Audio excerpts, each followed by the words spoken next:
We started our day bright and early around 6:40 a.m. Excited to continue exploring the incredible beauty of AlUla. Ay, wala na palang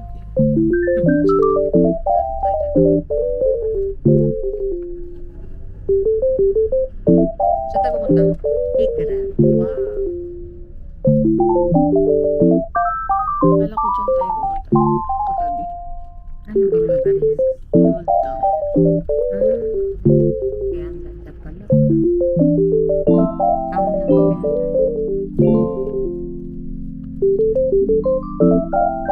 Right now, we're heading to the AlUla Visitor Center and we'll ride the bus just like yesterday.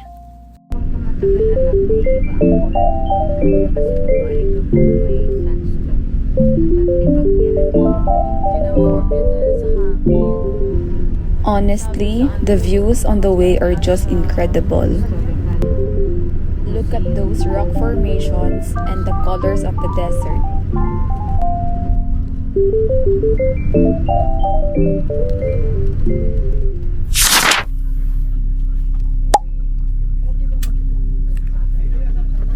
Lamig, mama. Paano yan? Sana din nga yung yung maong bago pa na ganyan. Hindi ko alam na malamig. Akala ko mainit. Ako hindi. Iba mas gabay-gabay natin para na itong bata. Matibay yung We just arrived at the AlUla Visitor Center. We are now inside the bus, waiting for the other tourists to join. The excitement is building because soon we'll be heading out on the hegra tour.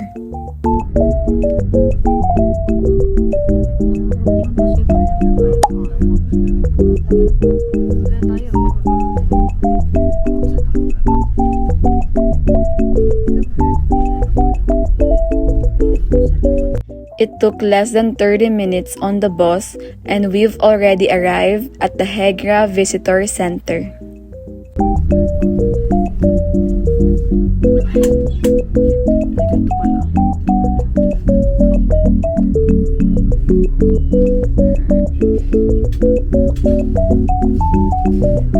Sasakyan.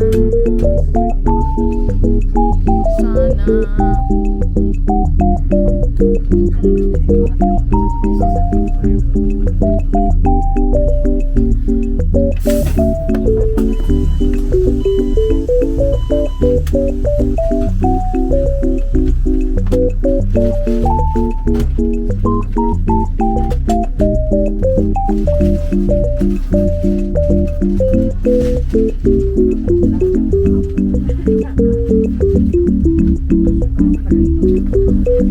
Thank you, brother.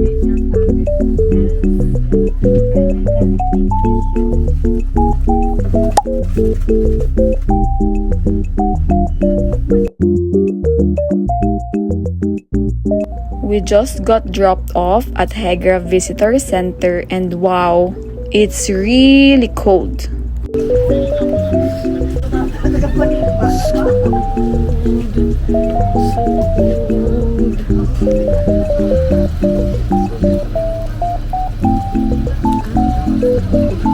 Now, we're getting ready to hop on another bus that will take us around the site. Para sa horse car.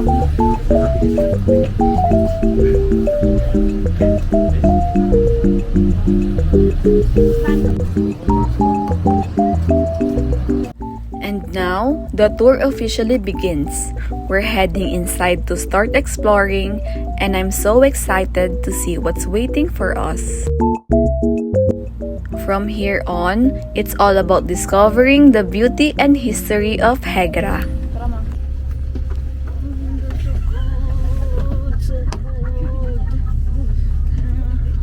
There are actually different ways to tour around the site. Since we're a group of tourists, the bus is the best option for us. Last day. last day. But I also noticed some smaller groups riding around in little cars. It's nice that there are different modes of transportation depending on how you want to explore.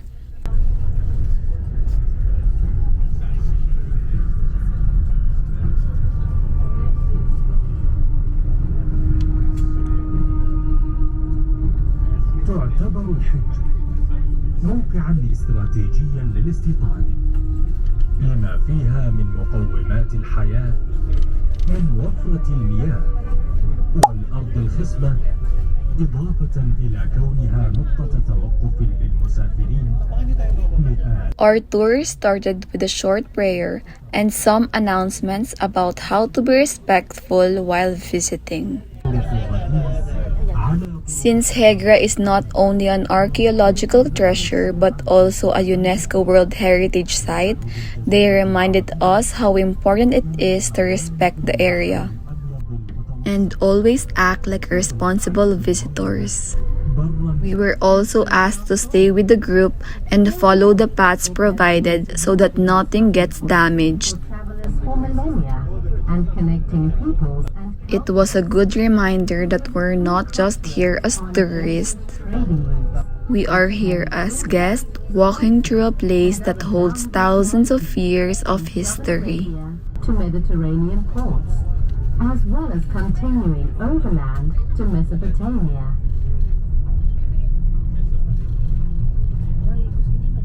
أهم الحضارات التي استقرت في الموقع حضارة النبطية.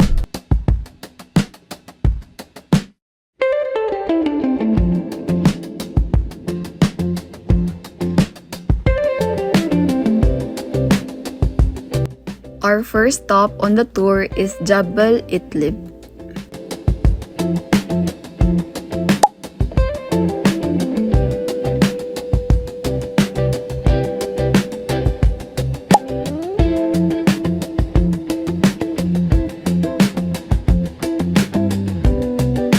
Jabal Ithlib, a sandstone mountain that played a big role in Nabatean life. This wasn't just a random rock formation, it was actually a sacred place for rituals and gatherings.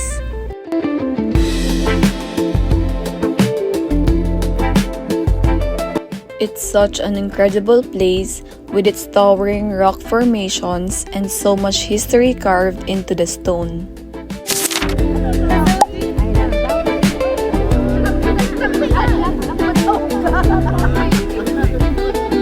The most famous spot here is the Diwan, a chamber carved into the rock where the Nabateans likely held religious ceremonies, shared meals, or made important decisions. From the Diwan, you can also walk through the Sikh, a narrow passage that leads between the towering cliffs.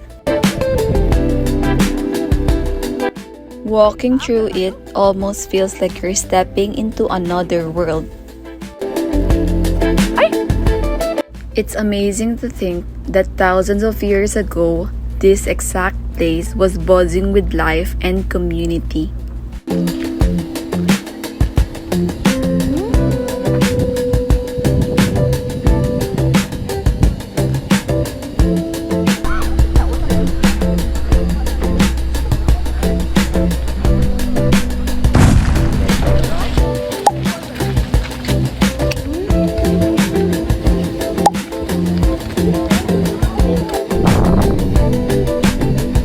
Our next stop is Jabal al-Banat, another fascinating site here in Hegra. This area is surrounded by striking rock formations, and carved into them are several Nabatean tombs. Were owned by men. But the other side we will go to, and we will enter tomb number 26. I will be with you. We will enter the tomb inside, on the other side of the mountain. But this is a really nice opportunity to talk about the design, because you will notice most of the tombs have a similar design, because every symbol has a meaning. So if we start from the top and work our way to the bottom, I will explain each symbol and what it means. Each one has its own unique facade decorated with symbols and designs that show the skill and creativity of the people who built them. These decorations were not random. They reflected the status of the family inside and showed just how much pride the Nabateans took in honoring their dead. What's fascinating is that many of these designs were influenced by other cultures.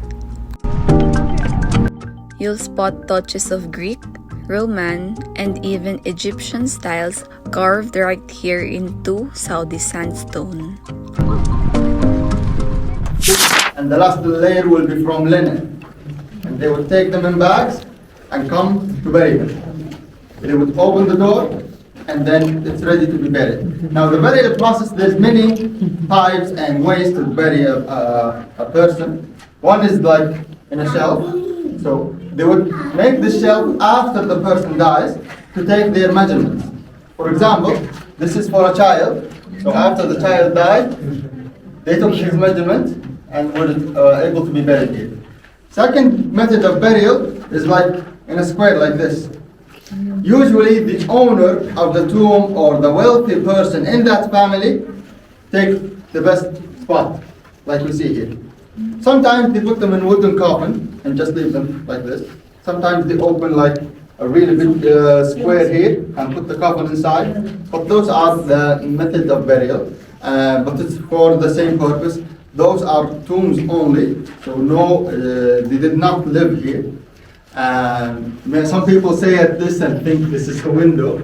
This is actually two tombs, but it fell.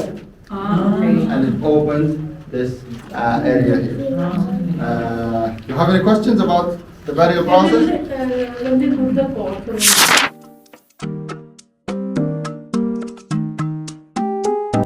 Standing here, surrounded by cliffs, full of history, you can almost imagine what life and death must have meant in this ancient civilization.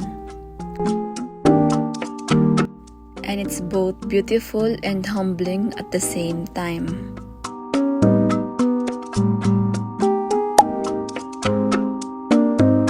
Next up is the tomb of Lihyan, son of Kuza, also one of the most famous landmarks here in Hegra.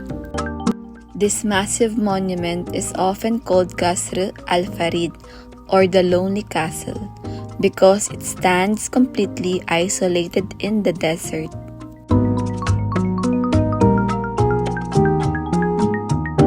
At nearly 22 meters tall, it's the largest tomb in Hegra, and it was built for Lihyan, son of Kuza, who is believed to have been a very important figure in Nabatean society. Man who could afford this. The interesting thing about the tomb is if you pay close attention at the bottom of the tomb, you will notice it's not finished. So the owner of the tomb was not buried inside the tomb. There are theories on why is that. Maybe he died away from Hegra. Maybe he ran out of money. We don't really know. But what we know now is the tomb inside is completely empty. There's nobody buried inside. Never. And it's not even finished. This is a good opportunity to discuss how did they build the tombs.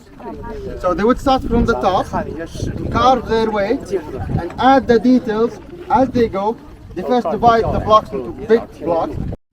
Being here with the vast desert around and this giant tomb towering above is one of those moments that gives you goosebumps.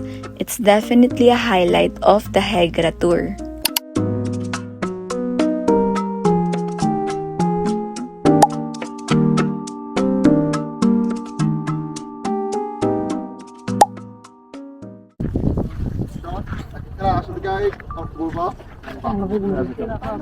Okay, welcome everyone. English speaker. So this is our last site, our last destination on our journey, and the fourth site. It's known locally as the Red Mountain. This is not a scientific name, it's just a local name. We call it the Red Mountain. Now on the Red Mountain you will see other designs of the facades, different designs. For example, you remember the crow steps, the stair? You see other, like this is the design, that is another design. So it's up to the Nabateans to choose on what they want to have on their own facades. If they want a big crow steps, they can make that. If you want 2 lines of crow steps, you can make that. So 170, tomb number 170, the little one there. Why is it so special? Because, like we said, this is those graveyards or these tombs were open for 2,000 years.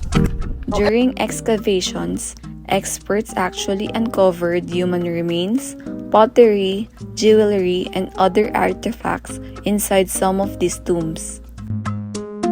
Many of those finds have been carefully preserved and now displayed at the AlUla Visitor Center Museum. After exploring the incredible history of Hegra, our next stop is Maraya.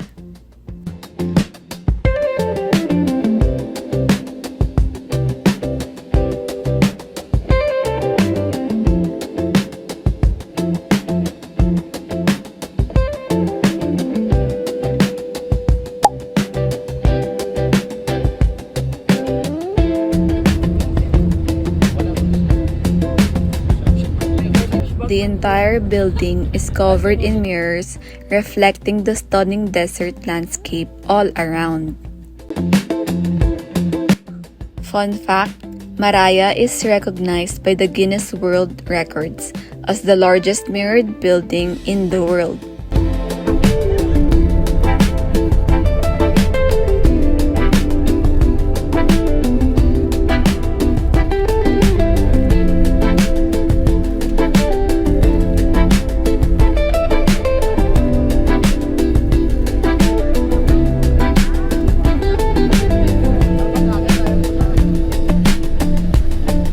After Maraya, we headed back to the Old Town Market to pick up some souvenirs.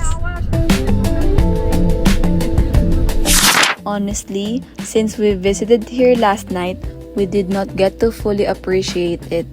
It was so different in the daytime. The colors, the traditional architecture, and the little shops are so much more beautiful in the morning light.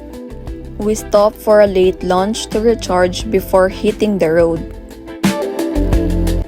AlUla has this way of making you feel connected to both past and present at the same time.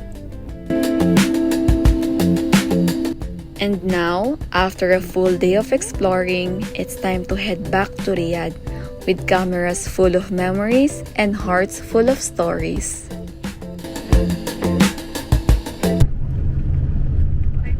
Masaya ka ba, ma? Antok no? Walang room. Ganda, masaya. Matulog ka ga. Gusto mo snaps? Saan ka nagagawa yun? Eh? Eh? Kaya nasikip na tayo agad. Nakatulog pa agad tayo lahat. Ang pagod.